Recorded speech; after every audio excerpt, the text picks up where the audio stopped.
Hello, this is Papri. Welcome back to my channel homely and healthy. আজকে আমি তোমাদের সাথে একটা ওটসের রেসিপি শেয়ার করব, যেটা তোমাদের যারা ওয়েট লস করতে চাইছো তাদের জন্য ভালো, প্লাস যাদের পিসিওডির সমস্যা আছে, পিকসের সমস্যা আছে, বা যারা ডায়াবেটিক পেশেন্ট, থাইরয়েড পেশেন্ট তাদের জন্য কিন্তু এটা ভালো। প্লাস ছোট থেকে বড় কিন্তু সবাই এই খাবারটা খেতে পারে। আর এখন শীতকাল পড়ে গেছে, ভাত, রুটি, মুড়ি এগুলো থেকে বেরিয়েও একটু নতুনত্ব খাবার তো আমাদের খেতে ভালোই লাগে, যেটা হেলদি হবে প্লাস টেস্টি হবে। নতুনত্ব খাবার মানে স্পাইসি খাবার খেলাম সেরকম না, অবশ্যই হেলদি খাবার এবং তার সাথে সাথে টেস্টিও। আর ওটস এমন একটা খাবার যেটা সবাই ভাবে যে দুধ দিয়ে খেতে হয়, তো ওটসটাকে না অনেকে পছন্দ করে না। সেজন্য আমি চেষ্টা করি ওটসের বিভিন্ন ধরনের রেসিপি কিন্তু শেয়ার করার। তো চলো দেরি না করে রেসিপিটা দেখে নিই। আর রেসিপিটা দেখে নেওয়ার আগে তোমরা কিন্তু আমার চ্যানেলটা অবশ্যই সাবস্ক্রাইব করে দেবে এবং পাশে থাকা নোটিফিকেশন বেলটা প্রেস করতে একদম ভুলবে না। তো চলো রেসিপিটা দেখে নিই। তো এই খাবারটা বানাতে কি কি লাগছে আমি তোমাদের বলে দিই। ওটস তো লাগছেই, এখানে আমি 1 কাপ ওটস নিয়েছি, আদা কুচি, লঙ্কা কুচি, পেঁয়াজ কুচি, ক্যাপসিকাম কুচি নিয়েছি, গাজর, বিনস, টমেটো আর ধনেপাতা। ধনেপাতাটা অপশনাল, যারা খেতে পছন্দ করে না তাদেরকে দিতে হবে না, ঠিক আছে। প্রথমে এই ফ্রাইং প্যানেতে আমি একটু সরষের তেল দিয়ে দিয়েছি। এবার এটাতে অল্প করে আমি গোটা জিরে দেবো।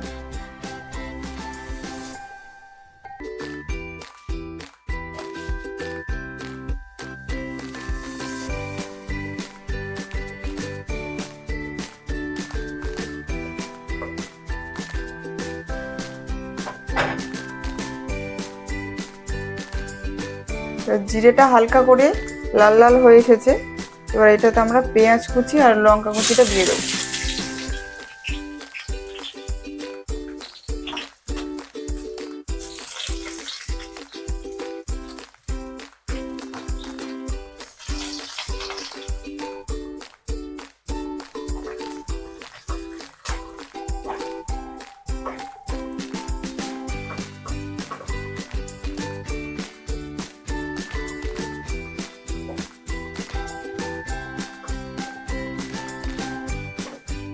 লো ফ্লেমে করতে হবে, ঠিক আছে।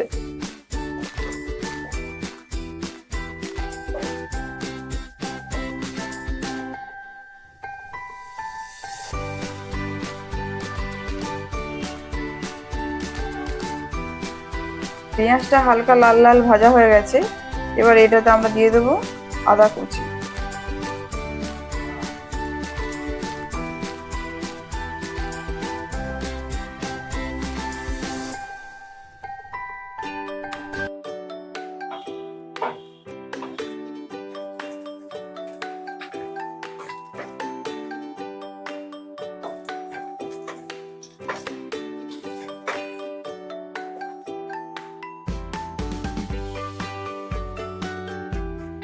আদাটা হালকা ভাজা হয়ে গেছে। এবার আমরা সমস্ত সবজিগুলো আস্তে আস্তে দিয়ে দেব।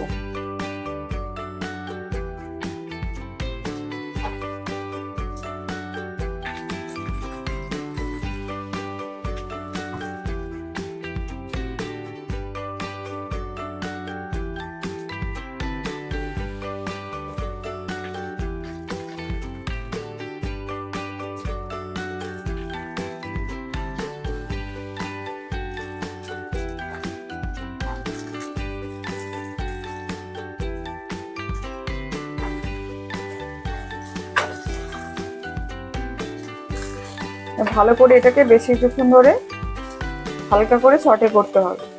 ডিপ ফ্রাই কখনো করবে না, ডিপ ফ্রাই করলে কিন্তু সবজির যে গুণাগুণ থাকে সেগুলো নষ্ট হয়ে যায়। লো ফ্লেমে রেখে হালকা করে সটে করতে হবে।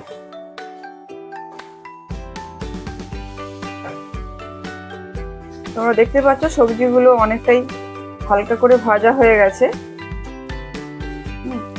এবার আমরা দিয়ে দেবো ওটস। এখানে আমি বলি যে যাদের ফ্যামিলিতে যতগুলো মেম্বার আছে, মানে খাবারটা যতজন খাবে সেই অনুযায়ী কিন্তু ওটসের পরিমাণটা তোমরা দেবে। আমরা 2 জন খাবো, সেই কারণের জন্য আমি 1 কাপ ওটস নিয়েছি। তোমাদের বাড়িতে যতজন মেম্বার থাকে সেই হিসেবে তোমরা কিন্তু ওটসটা নেবে। এবার ওটসটা এই সবজিগুলোর সাথে হালকা করে ভেজে নেবো, না হলে ওটসটাতে একটা কাঁচা কাঁচা গন্ধ ছাড়বে।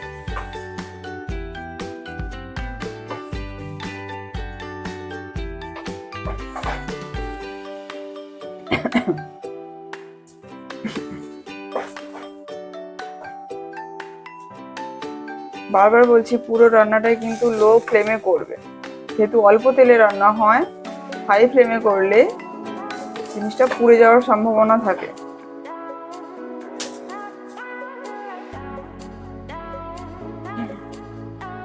এবার আমি এটাতে স্বাদ মতো নুন দিয়ে দেবো।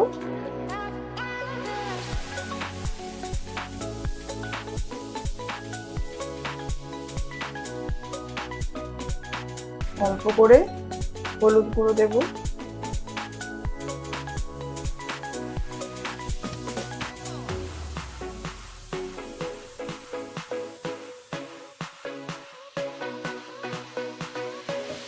করে লঙ্কা গুঁড়ো দেবো।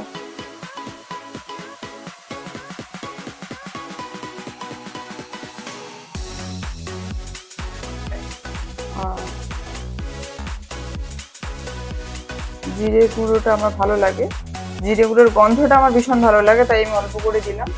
যারা খেতে পছন্দ করো না তারা দেবে না।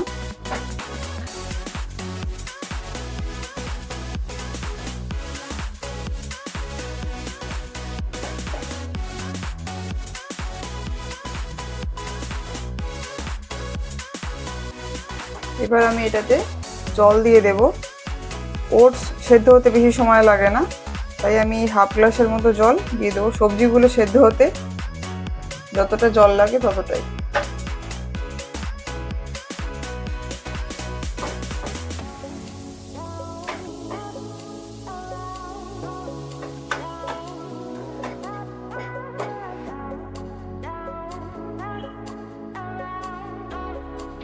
এবার আমরা এটাকে চাপা দিয়ে দেবো 10 মিনিটের মতো। তারপর সবজিগুলো সেদ্ধ হয়ে গেলে আমরা ধনেপাতা দিয়ে নামিয়ে নেব।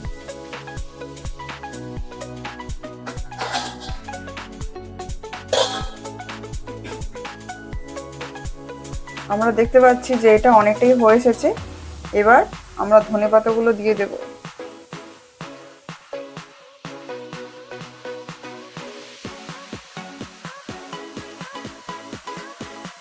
ধনেপাতাগুলো দিয়ে আরেকবার ভালো করে নাড়িয়ে নেব।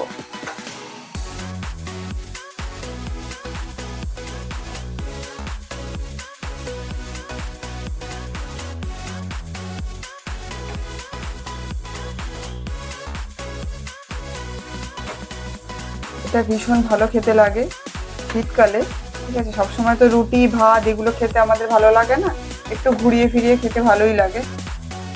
শীতকালে লাঞ্চে বলো ডিনারে বলো, এটা কিন্তু ভীষণ ভালো একটা রেসিপি, হেলদি তার সাথে টেস্টি।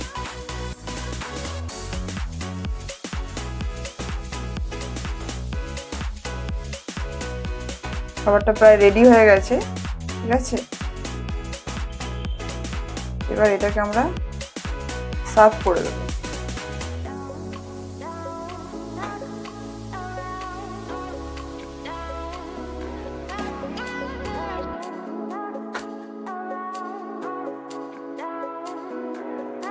এখানে আমি একটা কথা বলে রাখি যে এটা হেলদি মানে যে অনেকটা খেয়ে নেবো সেটা না, মডারেশনটা কিন্তু সবসময় মেনটেন করবে, ঠিক আছে।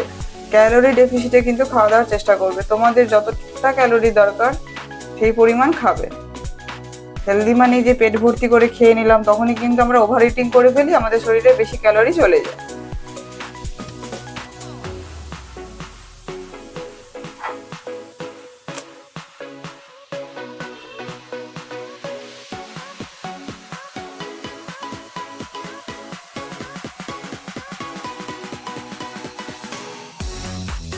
তো রেসিপিটা তো তোমরা দেখলে, আর এই রেসিপিটা তোমরা কিন্তু বাড়িতে অবশ্যই ট্রাই করবে আর আমাকে কমেন্ট বক্সে জানাবে খেতে কেমন হয়েছিল।